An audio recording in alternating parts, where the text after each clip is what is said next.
Bismillah ar-Rahman ar-Rahim, wassalatu wassalamu ala ashraf al-mursalin.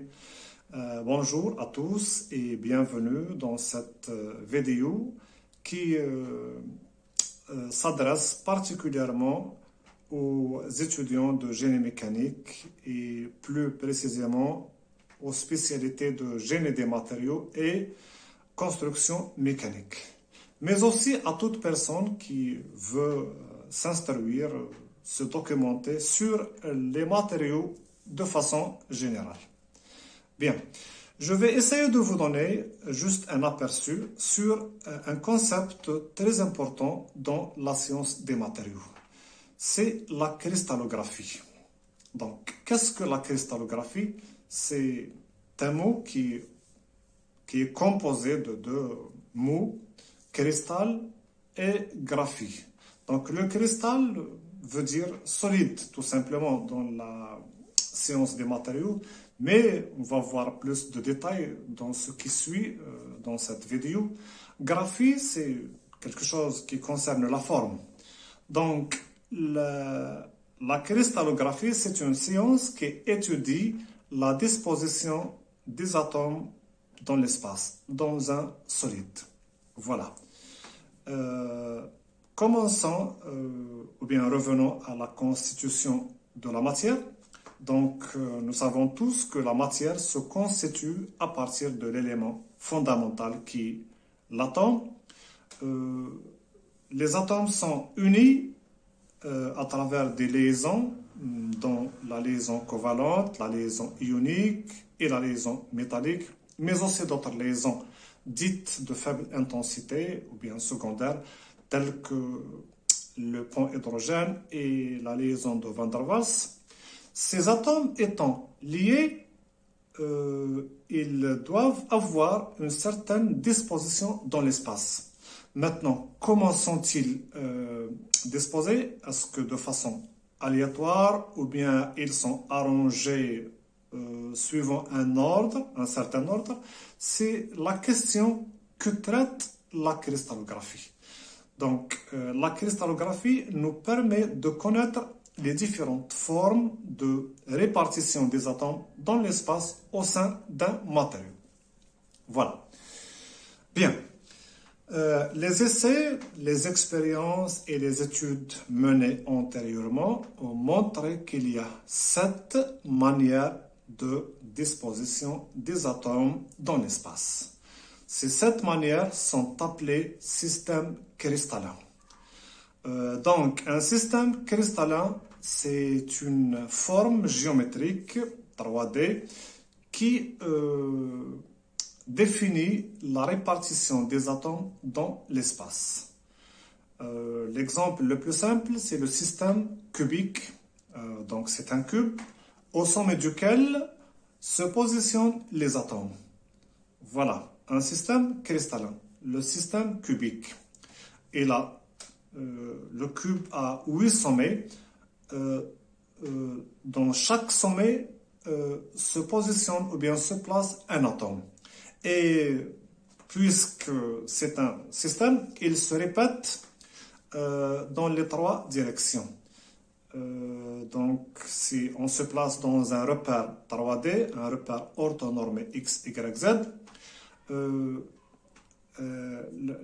système cristallin se répète selon X, selon Y et selon Z. C'est-à-dire, on va avoir des cubes juxtaposés selon les 3 directions. Les cubes, en effet, ce ne sont que des formes géométriques qui définissent la position des atomes. Voilà. Les autres systèmes cristallins sont d'abord nous avons le système cubique, le système quadratique, le système hexagonal, le système rhomboédrique, le système orthorhombique, le système monoclinique et le système triclinique. La différence entre ces 7 systèmes réside dans les paramètres géométriques qui sont les arêtes A, B, C et les angles entre ces arêtes alpha, bêta et gamma.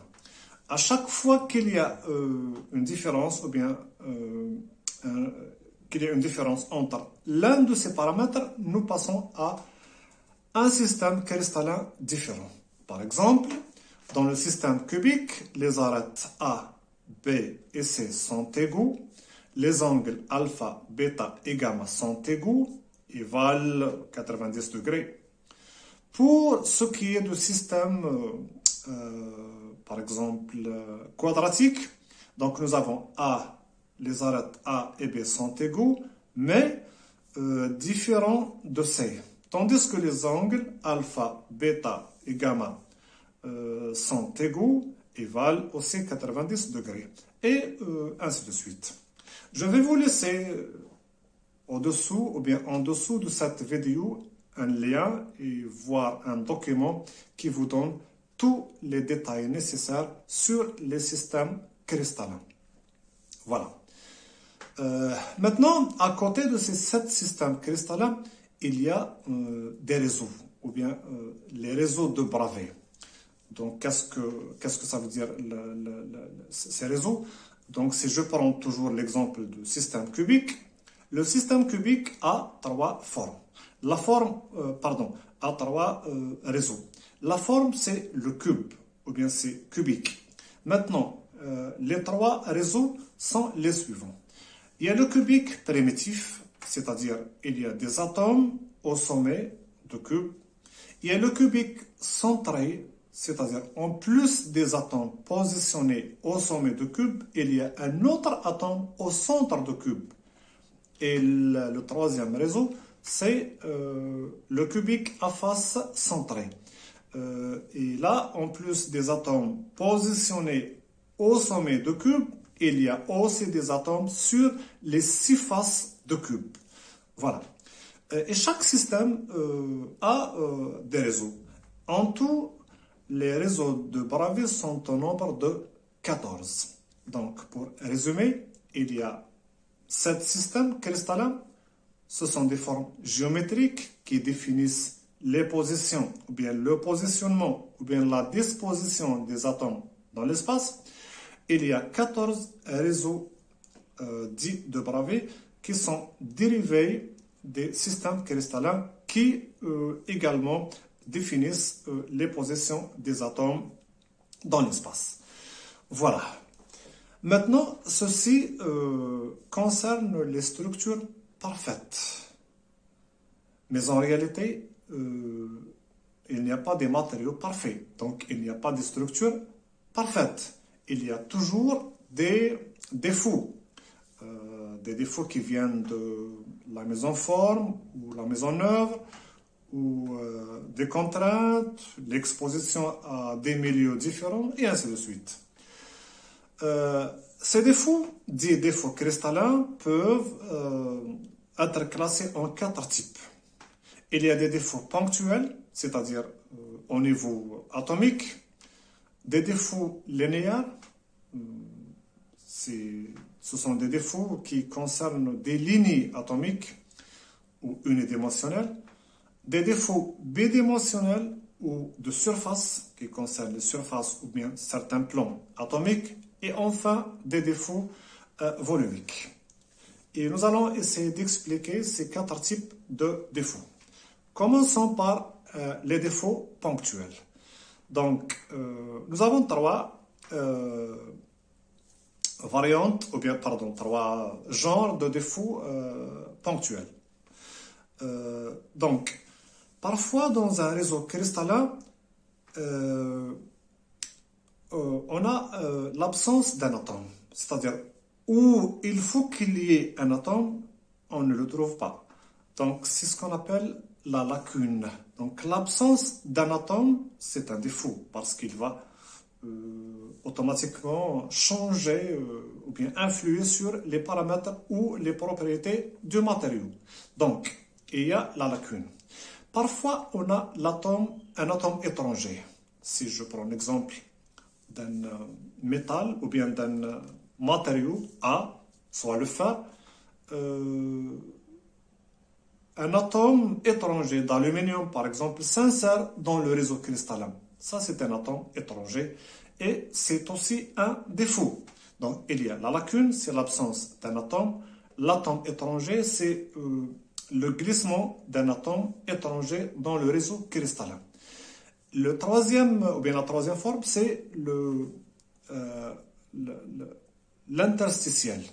Donc, nous savons que les atomes sont de forme sphérique et obligatoirement, automatiquement, il y a des sites, des espaces vides entre ces atomes. On ne peut pas avoir une structure compacte à 100%. Il y a toujours des sites ou bien des espaces vides entre ces atomes.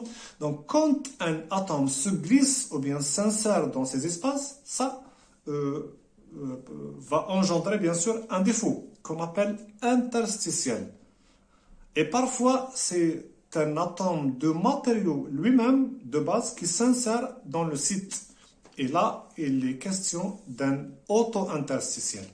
Donc, 4 défauts ponctuels: la lacune, l'absence d'un atome, l'atome étranger, la substitution de l'atome de base par un atome étranger, l'interstitiel, un atome étranger s'insère dans les sites cristallins, et l'auto-interstitiel, un atome de matériau de base qui s'insère dans les sites de réseau cristallin. Voilà. Le deuxième type de défaut, ce sont des défauts à l'ordre linéaire. Et ils résultent de glissement des plans atomiques. Lorsque dans un réseau cristallin, un plan se glisse sous l'effet, par exemple, d'une contrainte ou d'un effort, il va engendrer un coin. Et justement, on l'appelle, c'est un glissement ou bien c'est une dislocation coin. Donc la dislocation coin, c'est un défaut linéaire. Il résulte du glissement d'un plan atomique engendrant un coin dans le réseau cristallin. Lorsque le plan effectue une rotation à un angle, là, il s'agit d'un défaut ou bien d'une dislocation vis. Donc, il y a la dislocation coin et la dislocation vis. Ce sont des défauts cristallins linéaires ou bien unidimensionnels. Troisième type de défaut, ce sont des défauts bidimensionnels ou bien surfaciques. Les défauts de surface, on a 2. Il y a les joints de grains. Donc, nous savons tous que le cristal ou bien le solide est un ensemble de grains accolés les uns aux autres. Donc, ces surfaces d'accollement sont des défauts de surface. Il y a aussi les macles qui sont des défauts d'empilement. Soit un matériau, par exemple, qui a un certain plan. Prenons un certain plan où les atomes sont juxtaposés l'un à côté de l'autre. Sur la deuxième couche, on peut avoir différentes dispositions.